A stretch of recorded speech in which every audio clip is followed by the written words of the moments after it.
নমস্কার, সাধনবাড়ি গল্প ডেলি ব্লগে আপনাদের সবাইকে আমন্ত্রণ জানাই। কেমন আছেন সবাই? আশা করি সবাই ভালো আছেন, সুস্থ আছেন। আমিও ভালো আছি এবং আমার পরিবারও সুস্থ আছে। অনেক দিন বাদে আপনাদের নতুন একটি ভিডিও নিয়ে আসলাম, নতুন একটি জায়গার সাথে চলেছি আমি আর আমার মেয়ে। নতুন একটি জায়গায়, আমার বোনের বাড়ি, যা ওর বাড়ি হচ্ছে বেহালা। আমরা 4 বোন 1 ভাই, আমি মেজো। আমি যাচ্ছি আমার সেজো বোনের বাড়ি। ট্রেনটি হাবড়া টু মাঝরাট লোকাল, এটা হচ্ছে বাগবাজার, শোভাবাজার, প্রিন্সেপ ঘাটের উপর দিয়ে যায় এবং গঙ্গার পাশ দিয়ে যায়, যার ফলে আমাদের গঙ্গা দর্শন আমার মেয়ের হয়ে গেল। চলেছি, আপনাদের যাই। এখন দুপুর প্রায় 2:40 বেজে গেছে। এখন কখন গিয়ে পৌঁছাই পরে আপনাদের সাথে আসছি। এই যে যথারীতি পৌঁছে গেছি বেহালায়, বোনের ফ্ল্যাটের সামনে। এই যে ঢুকতেই বাদিকে বোনেদের ফ্ল্যাটেরই এটা জগদ্ধাত্রী মন্দির, যা নিত্য পুজো হয় এবং জগদ্ধাত্রী পুজোর সময় খুব বড় করেই পুজো হয়। যদি কোনো দিন আসতে পারি আপনাদের সাথে অবশ্যই শেয়ার করব। আসুন, ভেতরে আসুন। এবার এই জায়গাটা হচ্ছে মানে ফ্ল্যাটের গ্যারেজ, আর এই বাদিকটাই হচ্ছে সিঁড়ি, যা দিয়ে আপনার উপরে যেতে হয়। আর এই যে সামনে হচ্ছে লিফট, কিন্তু আমরা সিঁড়ি ব্যবহার করব না, লিফটটাই ব্যবহার করব।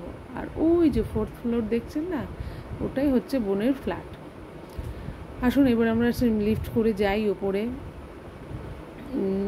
যেহেতু এবার মেয়ে এই যে 4th ফ্লোরে যেহেতু যাব, 4th বটনটা প্রেস করে দিল। যেতে যেতে আপনাদের সাথে কথা শেয়ার করে, আমার বোন এইখানে বেশি দিন আসেনি, মানে এই ফ্ল্যাটে 3 বছর হয়েছে। আমার ভগ্নিপতি যেহেতু প্রশাসন বিভাগে কর্মরত সরকারি, আর থাকতো আগে কোয়ার্টারে, এই 3 বছর হয়েছে এই ফ্ল্যাটটি কিনে এখানে শিফট হয়ে গেছে। কথা বলতে ও অবশ্য জানে না যে আমরা এই মুহূর্তেই আসবো জানে, কিন্তু এই মুহূর্তে ঢুকবো সেটা জানে না। আর কথা বলতে বলতে চলে আসলাম। এই যে সামনে যে রুমটি, ওইটাই বোনের নয়। এই লিফট থেকে বেরিয়ে ডান দিকে ঘুরলেই বোনের রুমটি। এই যে খুলে হাসি, একগাল হাসি নিয়ে আমাদের ওয়েলকাম করছে বোন এবং বোনের ছেলে। ঢুকেই দেখলাম দরজার উপরে ওদের নেম প্লেট লাগানো, সুনীল অ্যান্ড রুম্পা দেব। সুনীল আমার ভগ্নিপতির নাম, রুম্পা আমার বোনের নাম। ও 2টি ছেলে, বড় ছেলে আছে কিন্তু পড়তে গেছে, যার জন্য এখন দেখাতে পারলাম না। সামনে আসলে অবশ্যই দেখাবো। আমরা ঘরে ঢুকে গেছি, এখন বাজে 4:35। অনেকক্ষণ হয়েছে বেরিয়েছি, একটু ক্লান্ত। আবার আপনাদের সাথে পরে শেয়ার করব। এই যে জায়গাটি দেখছেন না, এই জায়গাটি আমার খুব ভালো লাগে। এটা ড্রয়িং রুম, স্পেশালি আমার খুব ভালো লাগে। আচ্ছা, পরে আসলাম বলতে সন্ধ্যের পরে বেরিয়েছিলাম আমার মেয়ে, আমি, আমার বোন এবং বোনের ওই যে বড় ছেলে মিলে একটু মার্কেটিং করতে জিও মার্টে, ওর ঘরের সামনেই অবশ্যই। আর করে বাড়ি চলেও এসেছি।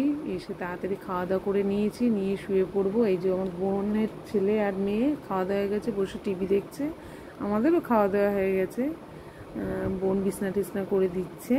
আমি ভাবলাম চলুন আপনাদের সাথে নিয়ে আর একটা জায়গা, একটু আমার ভালো লাগার জায়গা আর একটা দিক শেয়ার করে। ওই যে দেখছেন ছোট্ট ছোট্ট কত লাইট পরপর আছে, ওটা হচ্ছে Joka to Majerhat metro rail. এখান থেকে মেট্রো যাওয়া আসা করে, জানলায় বসলে দেখা যায়। আমার খুবই ভালো লাগে, যেহেতু আমি গ্রামে থাকি। এই শহরের পরিবেশটা আলাদা রকম ভালো লাগে, গ্রামের পরিবেশটা আলাদা রকম ভালো লাগে। আমরা খাওয়া দাওয়া করে শুতে চলে এসেছি, কিন্তু বোনের ছেলের আবদার একটু লুডো খেলতে, তাই লুডো খেলছি। এইখানে আমি আমার ভিডিওটি স্টপ করছি। আপনারা সবাই ভালো থাকবেন, সুস্থ থাকবেন, আর আমার এই চ্যানেলটিকে একটু সাবস্ক্রাইব করে দেবেন। ভালো লাগলে লাইক, কমেন্ট, শেয়ার করবেন। Tata, bye. আবার কালকে নতুন একটি ভিডিওর সাথে আসবো।